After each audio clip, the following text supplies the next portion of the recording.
POCSO చట్టం దుర్వినియోగంపై supreme court కీలక వ్యాఖ్యలు చేసింది. టీనేజ్లో ఏర్పడే ప్రేమ సంబంధాలను అణిచివేయడానికి అమ్మాయి తల్లిదండ్రులు ఈ చట్టాన్ని దుర్వినియోగం చేస్తున్నారని ఆందోళన వ్యక్తం చేసింది. యుక్త వయసులో ఉన్న అమ్మాయిలు తమ పార్ట్నర్స్తో వెళ్లిపోతే పరువు పేరుతో అబ్బాయిలపై పోక్సో కేసులు పెట్టడం పరిపాటి అయిపోయిందని justice BV Nagarathna, justice R మహదేవన్తో కూడిన బెంచ్ ఓ సుమోటో కేసు విచారణ సందర్భంగా వ్యాఖ్యానించింది.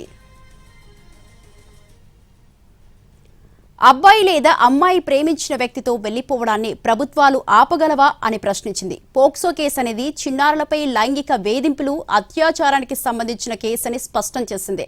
15 నుంచి 18 సంవత్సరాల వయసు సున్నితమైంది. ఆ వయసులో లవ్ రిలేషన్లో ఉన్న వారిపై కూడా పోక్సో కేసు పెట్టడం ఎంతవరకు కరెక్ట్ అని, అది నిజంగా పోక్సో కేసు కిందికి వస్తుందా అని ప్రశ్నించింది.